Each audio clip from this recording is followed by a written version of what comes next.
Ayan guys, nakarating na kami ng Baywalk. Ayan, tinawid lang namin mula Manila Zoo. Ayan, ito talaga yung saktong gala kung saan saan kami nakarating. Oh. Yung mga bata talaga pinagbigyan namin kasi na-miss na nilang makarating dito. Sarado ang tindahan ni Ate Ning para lang makagala. Diba? At ang aking mga paa masakit na. Tinitiis ko lang kasi nga para maano lang sila, may enjoy. Ha? Ano sabi mo?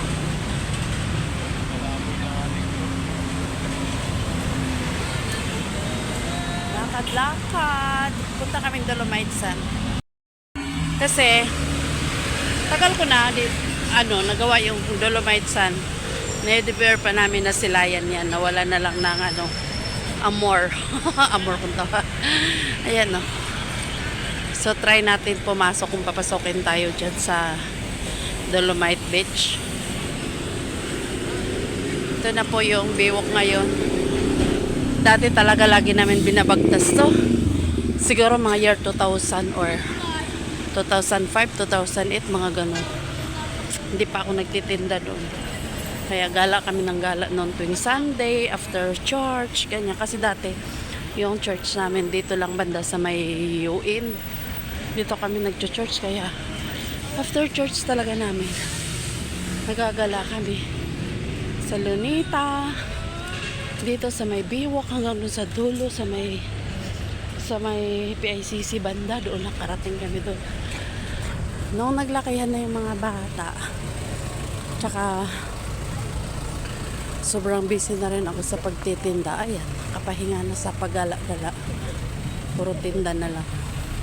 So ngayon naisipan ng mga bata na gagala daw kami dito kung ano na itsura dito, kung anong nababago, ganyan-ganyan.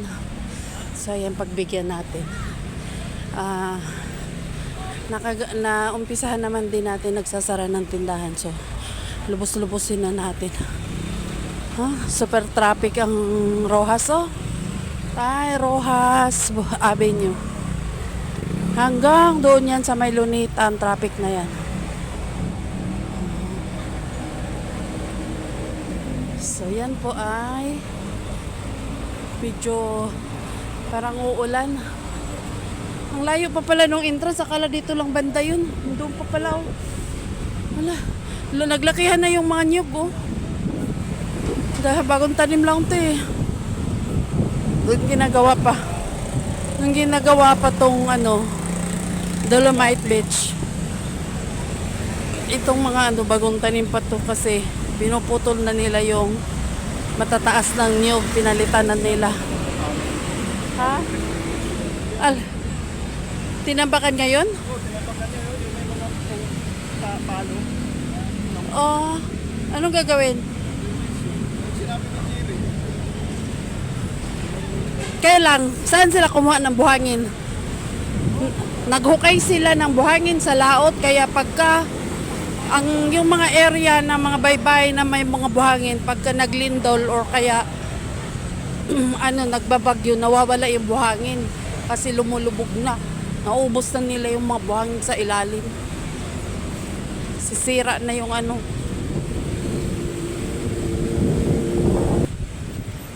hindi na naglakihan na nga yung mga puno. Ang niyog talaga na original yan. Ito mga bagong tanim yan. Niyog. Tinanim to na niyog nung ginagawa dyan. Wala na, ilang taon na kasi. Lakihan na nga ng niyog. Ito pala yung Dolomite Beach, guys. Ngayon ko lang talaga napasok tong lugar na to. Maganda nga naman siya. May mga buhangin siya.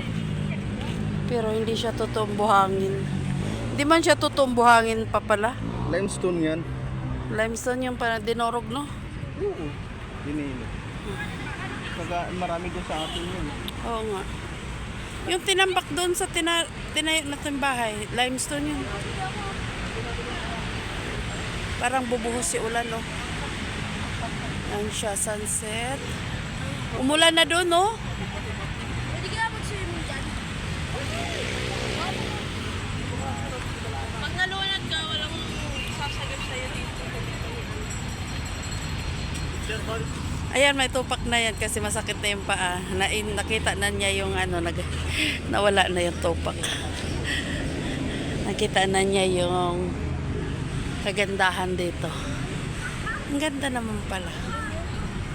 Siya.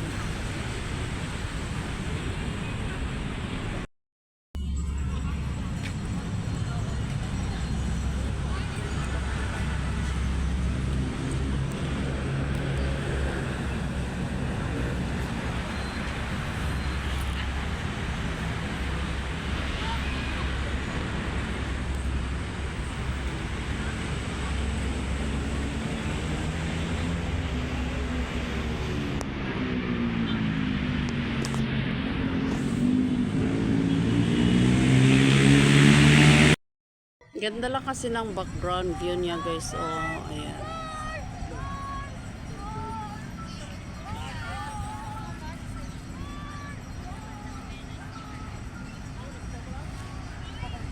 Diba? Ang ganda ng view.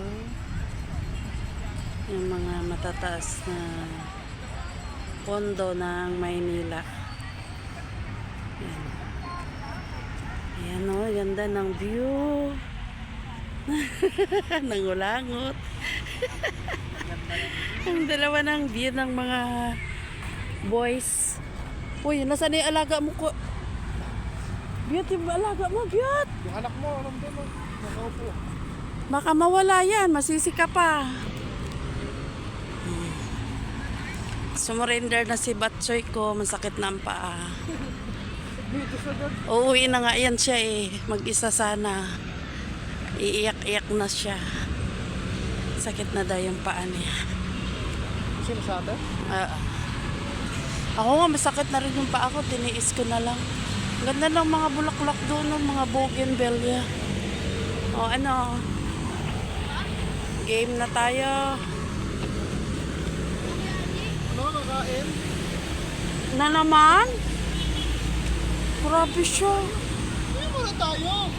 Tapos ano na, hapunan na.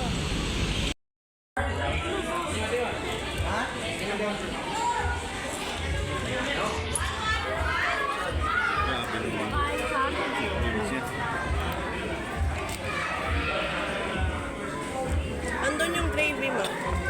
Bakit nahiwalay? Bigyan mo. Ikaw, okay ka na? O ba't may gravy ka?